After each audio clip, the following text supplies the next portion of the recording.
Welcome to another interactive read aloud. Today's book is The Invisible Boy. This is written by Trudy Ludwig and illustrated by Patrice Barton.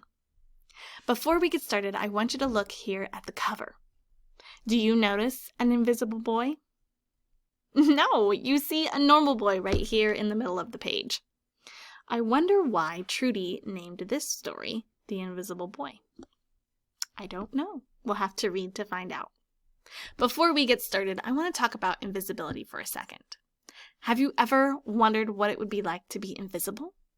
Maybe it sounds fun to you. Maybe you would like to go where no one can see you so you can explore things without being caught. Or maybe invisibility sounds a little scary to you and you don't want to go anywhere where no one can see you. Well, today as we're reading, I want you to empathize with our character Brian. Empathy means that you can understand the feelings of other people. Brian is going to have a lot of big feelings in our story today. And as he does, I want you to think about how you would feel in the same situation. It's called empathy. So let's get started. The Invisible Boy. As we read today, I want you to listen for two words. Invisible and glances. They're going to be real close to the front of the story. So make sure you have them in your head. Invisible, glances. Let's begin. Can you see Brian, the invisible boy? Even Mrs. Carlotti has trouble noticing him in her classroom. She's too busy dealing with Nathan and Sophie. So let's check out this picture. Where do you think Brian is, the invisible boy? Well, if you notice, the colors in the illustration are going to help you spot him. You notice all these kids in bright colors? What about this boy? He's in black and white. This is Brian, the invisible boy. Now let's talk about invisible for a second. Invisible means that you can't see it. It's kind of like clear. The air around you that we breathe is invisible. Even though we know it exists, we can't see it. Now, Brian here is called the invisible boy. Does that mean he's actually not there? No, we just can't see him. Now, he is there in person, and the kiddos and teacher can see him, but the way that they treat him makes him feel invisible. And we're going to explore that today in the book. Now, let's talk about this teacher for a second. I want you to imagine that you're Brian in class, and the teacher has a hard time noticing you. How would that make you feel if your teacher didn't notice you? I know I would feel crushed. I would feel like I didn't belong in the classroom. I bet Brian is feeling the same way.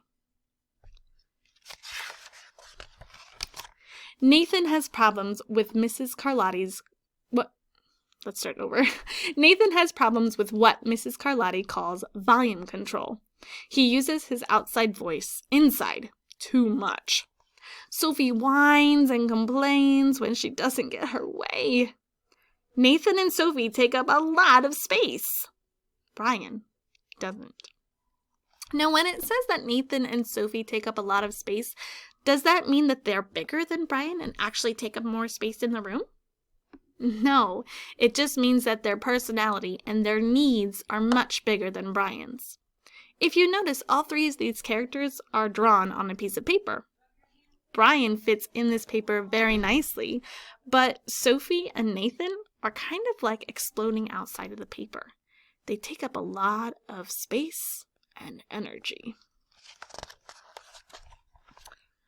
When the bell rings for recess, Micah and JT take turns choosing kids for their kickball teams. The best players get picked first.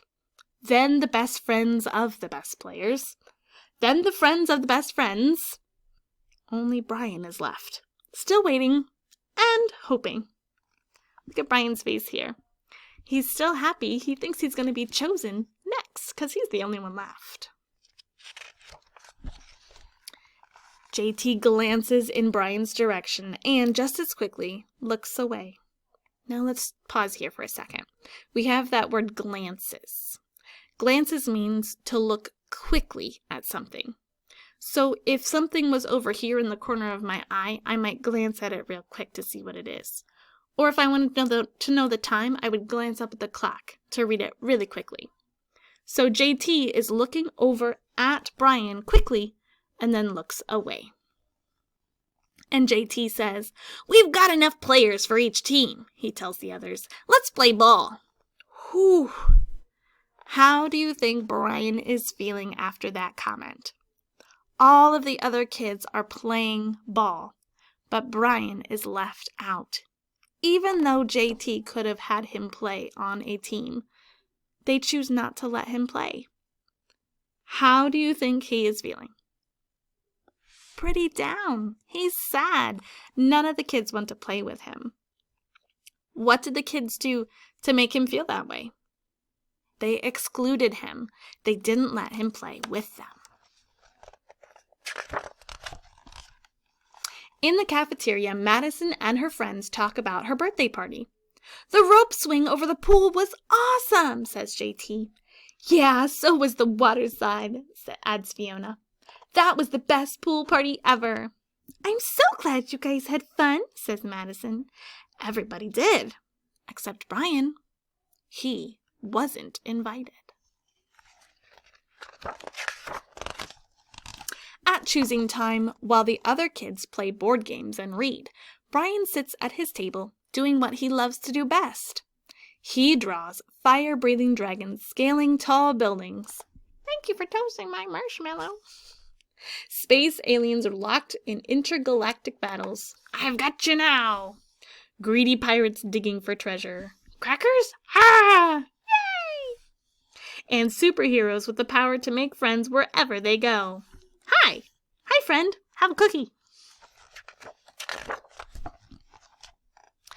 On Monday morning, Mrs. Carlotti introduces Justin, a new student, to the class. Brian smiles shyly at him.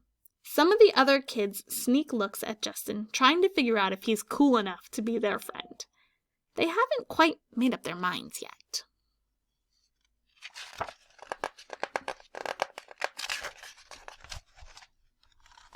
At lunch, Madison and JT watch Justin eat with chopsticks. "What's that?" asks Madison as she points at Justin's food. "It's bulgogi." "Bull what?" "Bulgogi. It's Korean barbecued beef. My grandma made it for me. It's really good. Do you want to try some?" "There's no way I'd eat boogergi." And the kids laugh. All of them, that is, except for Brian. He sits there wondering which is worse, being laughed at or feeling invisible. Let's go back to JT for a second, this character here. We met him at the ball game, remember? When he glanced over at Brian and then glanced away. What words would you use to describe JT? I think I would use the words mean, rude. What would you use? Definitely not friendly. The next day, when Justin goes to his cubby to put away his backpack, he notices a piece of paper with his name on it. Justin: "I thought the bulgogi looked good." Brian: "Yum!" How do you think Brian's note made Justin feel? I think it made him feel pretty good. He even has a little smile on his face. Do you think you could do something similar when somebody in your class is feeling sad or let down? Yeah, just a little note is something to make somebody else feel a little bit better. At morning recess, Brian finds a piece of chalk on the ground and starts drawing away. "You're Brian, right?" "Yeah." "Thanks for the note." "Hey, Justin," Emilio calls from the tetherball court. "You're up next." "Sorry, I gotta go," says Justin. "By the way, that's a really cool drawing," he adds before taking off. I want you to look closely here at Brian. Look at his coloring. Do you notice that part of him is now colored? It's a light color, isn't it? But not all of him is black and white anymore. Why do you think that he's changing from black and white to color? Maybe because Justin is being nice to him and he's not feeling invisible anymore? Someone has finally noticed him. Back in class, Mrs. Carlotti asks the kids to team up in 2 or 3s for a special project. The kids scurry around the room to pair off. Brian heads towards Justin. "I'm already with Justin," says Emilio. "Find someone else." What happened to his color? It's gone. Brian looks at the floor, wishing he could draw a hole right there to swallow him up. But then, Mrs. Carlotti said we can have up to 3 people in our group. We're only 2. Come on, Emilio, let him work with us. Okay, I guess. Look what happened. He's coming out of that black and white and turning color. He's being noticed. Mrs. Carlotti gives the class directions for the project. Your assignment is to work together to write a story about what you see in the photograph. Use your imagination and have fun. Whoa, cool, says Emilio. What kind of people do you think would live in houses like that? I don't know, but I bet Brian could draw them to go with our story, says Justin. Brian smiles as he takes out his lucky pen.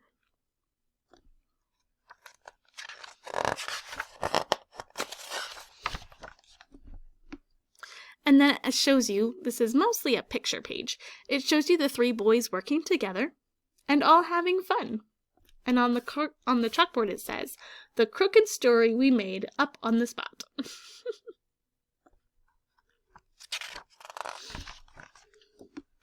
It's lunchtime again, Brian's least favorite part of the day. Another 20 long minutes of kids talking and laughing with everyone else but him. "Brian!" he hears someone shout. "Hey, Brian, over here!" Brian turns and sees Justin waving him over. Emilio nods at Brian as he makes room for him at the table.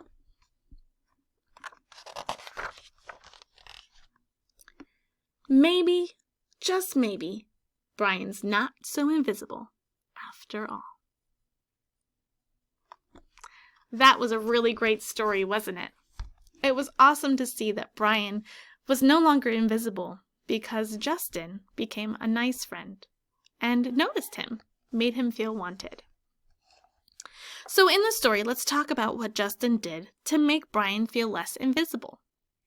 Well, when he first came, I remember that Brian was smiling at him very shyly. Remember that part? And then what happened next? They had lunch all together, and the kids were kind of laughing at the bulgogi, the Korean beef, and the chopsticks. But Brian didn't laugh. And then Brian wrote Justin a note. And then the next day, Justin started a conversation up with Brian. Even though he was called away to play with another friend, he still gave him a compliment, saying that his drawing was cool. And then, during partner work, Justin figured out a way for Brian to join their group, and they included Brian in the story. Here they're working together, all having fun. And then the last thing they show us is Justin calling over Brian to eat with them. And he wasn't invisible to anybody anymore. I think that was a really great story about empathy. How we can help know how others are feeling by putting ourselves in their shoes. Sometimes we just need to think through how other people are feeling and decide some ways that we can help to make them feel better. So for our extension today, I want you to create a wordle or a word cloud. A wordle is going to showcase all the wonderful things that you have to offer other people. Maybe it's that you're artistic like Brian was, or maybe that it's you're kind and you're caring to other people. As you're doing this, I want you to think about all the wonderful things that you have to offer other people. Here's an example of mine. So I made a word cloud on the internet, and I just put together some words that describe me. These are my positive traits and some things that I am good at, just like Brian was good at drawing. So you can go online and type in word cloud, and on your list of words, come up with some things that you're good at and some things that make you a great friend.